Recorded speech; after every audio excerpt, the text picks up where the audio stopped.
Bonjour à toutes, bonjour à tous, et bienvenue dans Le français c'est facile avec Adrien.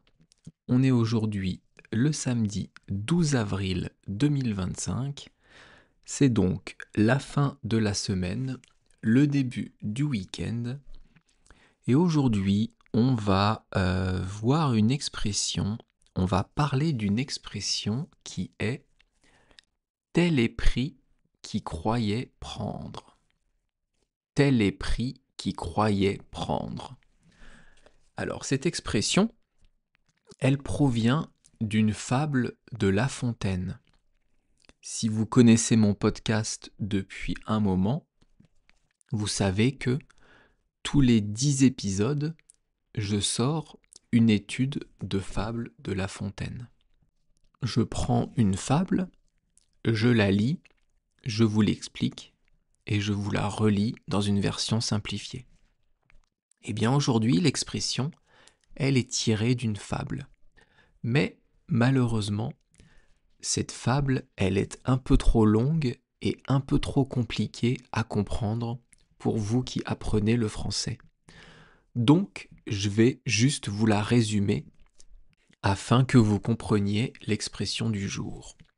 Cette fable, si vous voulez aller la lire sur Internet, elle s'appelle Le rat et l'huître.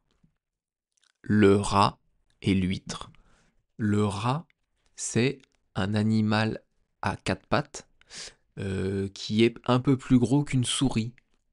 On les trouve à la campagne, dans les maisons, dans les greniers.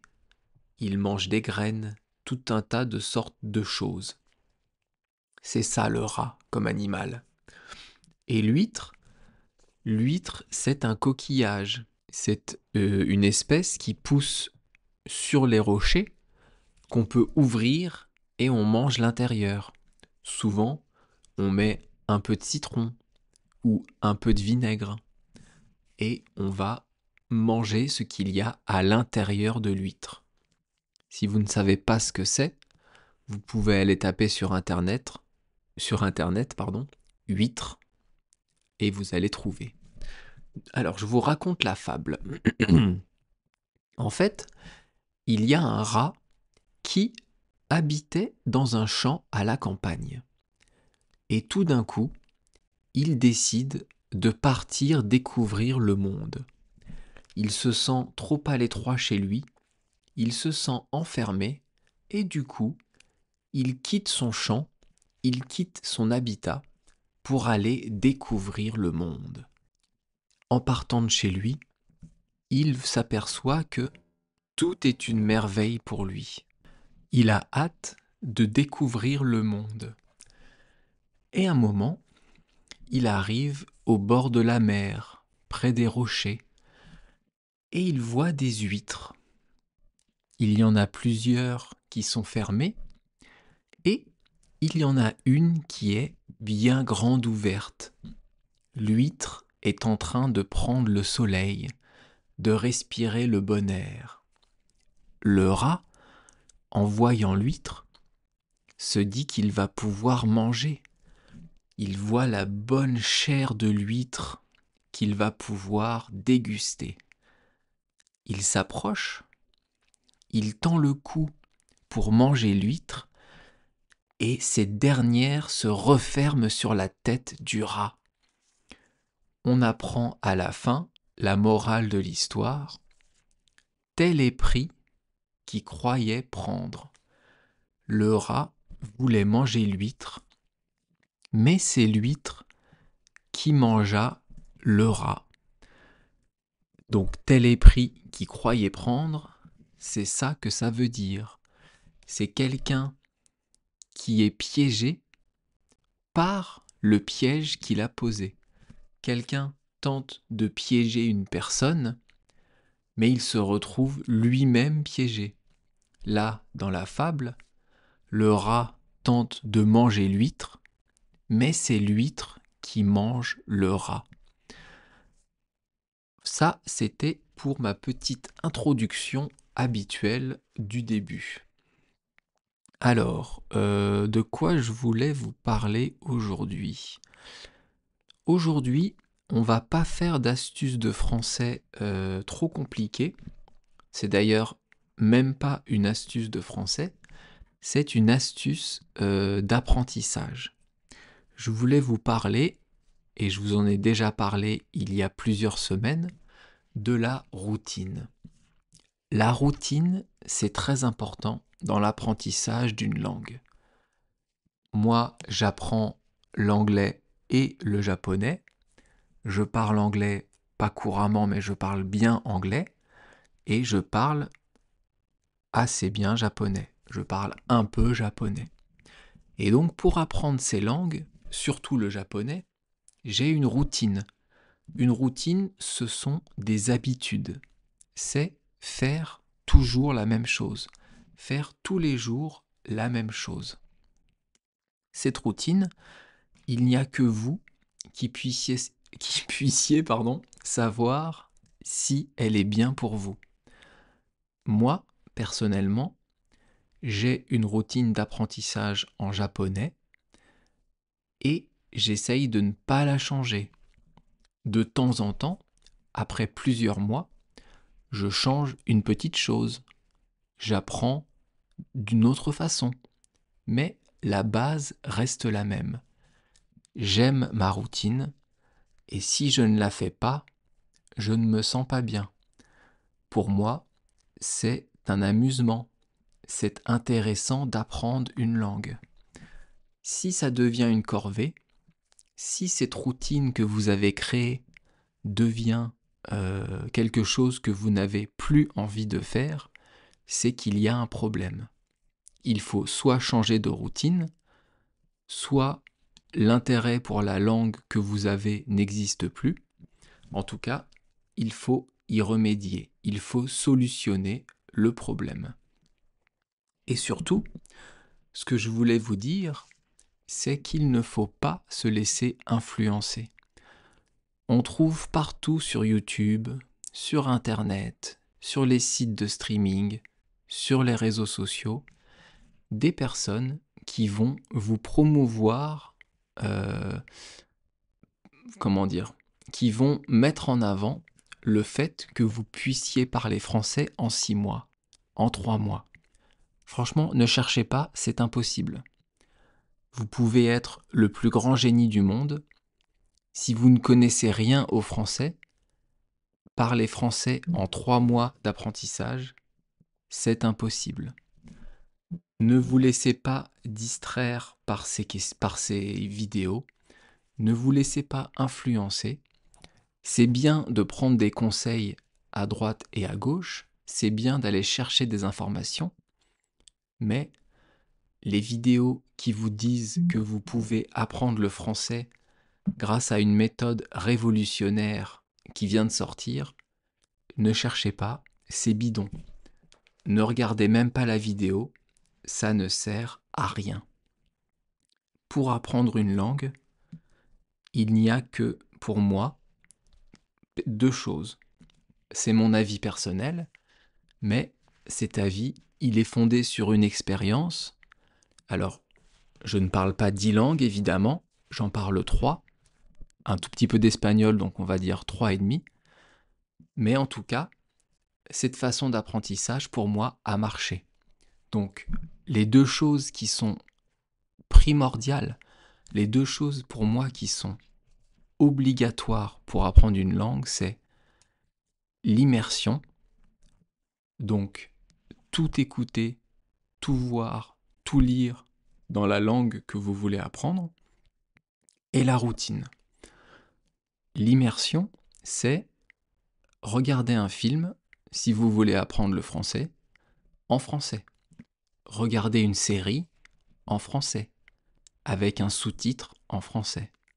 C'est écouter des émissions en français.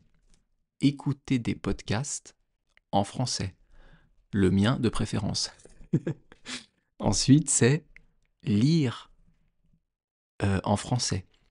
Si vous n'arrivez pas à lire un livre en français, ce qui est tout à fait normal, moi par exemple en japonais, j'ai commencé il y a 2 ans, je n'arrive toujours pas à lire un livre. car il y a beaucoup de caractères différents. Eh bien, je n'arrive pas à lire de livres, du coup, je lis des mangas. En France, on a la chance d'avoir une culture de la bande dessinée qui est très importante. Si vous n'arrivez pas à lire de livres, vous pouvez lire une bande dessinée. Vous aurez les images et la bulle avec les phrases en français à l'intérieur. Vous pouvez lire Astérix, Tintin, Lucky Luke, Gaston Lagaffe, Spirou. Il y en a plein. Les dessins sont sublimes, les histoires sont sympas, donc je vous invite, je vous conseille de lire les bandes dessinées. Ça, c'est pour l'immersion. Évidemment, de parler avec des Français, c'est encore mieux. Si vous avez un prof, faites attention au fait qu'il ne vous parle que français, de temps en temps peut-être en anglais, mais vraiment, c'est bien de faire que du français. Et la deuxième chose qui est très importante, en plus de l'immersion, c'est la routine. Je vous en ai parlé, ce sont les habitudes. De faire toujours la même chose, d'apprendre de la même façon, d'une façon qui vous convient. Moi, ma routine, c'est d'écouter beaucoup de podcasts, parce que j'adore écouter et faire des podcasts. C'est, par exemple, utiliser Anki sur mon téléphone quand je suis aux toilettes. Et oui, quand je vais aux toilettes, bon, ça va être dégueulasse, mais et que je m'assieds pour faire mes besoins, voilà, on va dire ça comme ça. Je prends mon téléphone, j'allume Anki et je révise des mots en japonais. Ensuite, ma routine, ça va être j'ai un cahier où chaque jour, je vais écrire une nouvelle règle de grammaire, je vais lire une nouvelle règle de grammaire en japonais. Et j'ai plein de choses comme ça qui sont ma routine. Donc, si vous voulez apprendre une langue, deux choses, immersion et routine. Le reste, pour moi, c'est du blabla. Bien, alors maintenant, on revient à l'expression du jour, tel est pris qui croyait prendre. Donc, on va pas commencer par l'étude des mots, parce que je vous ai déjà parlé de l'expression au début du podcast. On va commencer par le sens. Je vous l'ai dit tout à l'heure, tel est pris qui croyait prendre, c'est une personne qui pense, par exemple, faire du mal à une autre, mais en fait, cette personne va se retrouver à ce qu'on lui fasse du mal à elle-même. Tel est pris qui croyait prendre, dans l'histoire du rat et de l'huître, le rat veut manger l'huître, mais c'est l'huître qui mange le rat. Alors maintenant que vous avez compris le sens de l'expression, on va passer à l'étude des mots. Je vais vous expliquer les mots de la phrase et après je vous donnerai des exemples. Alors, tel. Tel ici, c'est un adjectif qui veut dire une personne. Ça peut être moi, ça peut être vous, ça peut être n'importe quelle personne. On ne connaît pas l'identité de la personne.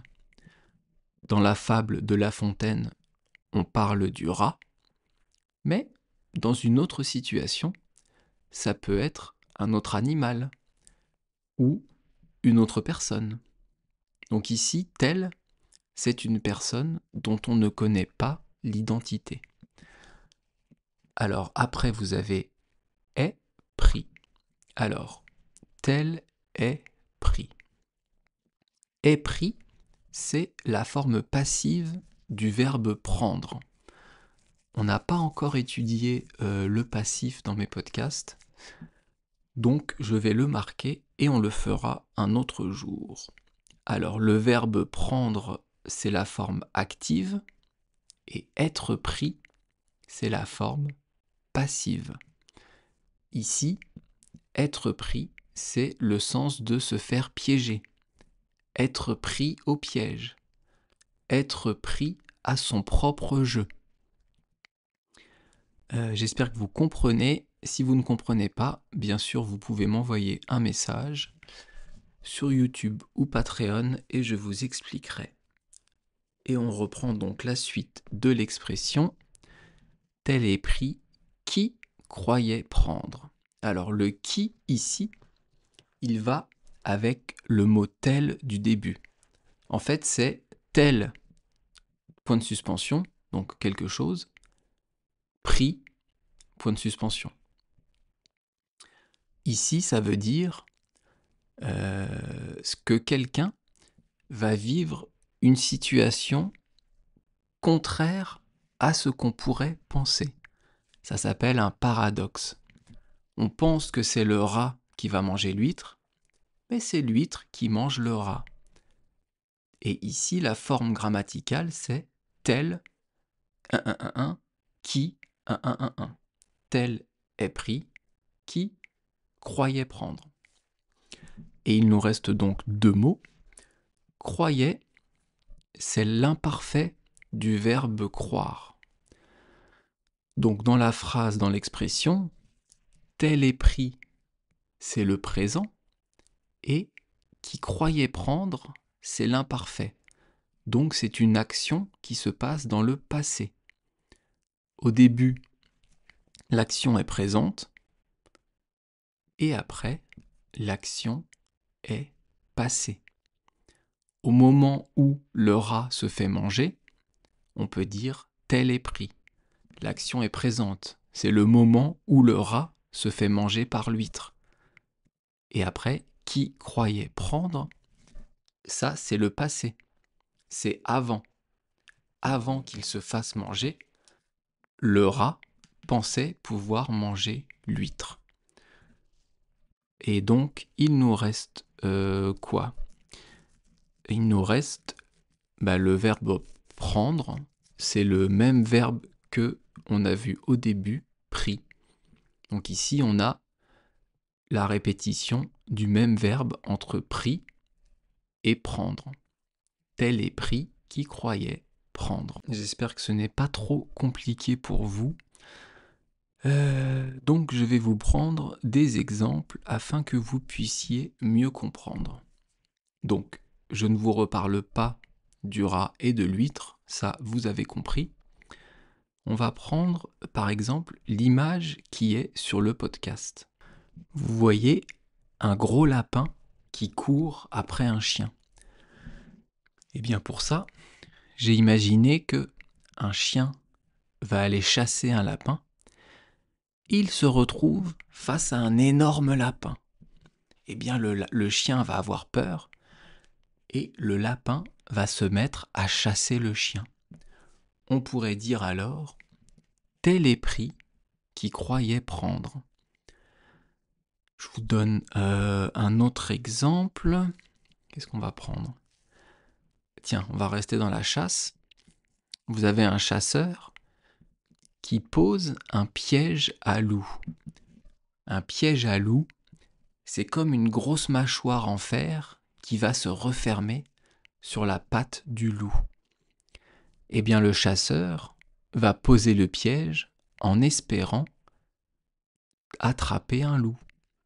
Sans faire exprès, il va déclencher le piège et se retrouver la jambe prise dans le piège. Il va se retrouver coincé. À ce moment-là, on pourrait dire « tel est pris qui croyait prendre ». On a pas mal d'expressions qui veulent dire la même chose en France. Enfin, pas mal. J'en ai trouvé deux que j'ai notées et qu'on étudiera dans le futur. Ces deux expressions, ce sont « c'est l'arroseur arrosé » et « rira bien qui rira le dernier ». Ces deux expressions, l'arroseur arrosé et rira bien qui rira le dernier, veulent dire la même chose que tel est pris qui croyait prendre. En anglais, on dit The tables are turned. Et enfin, je vais finir avec une petite preview pour l'expression de demain. Demain, on ne va pas étudier une expression, mais on va étudier une nouvelle fable de La Fontaine qui s'appelle « Le renard et la cigogne ». Merci beaucoup de m'avoir écouté. À bientôt. Bye bye, hasta luego. Matane.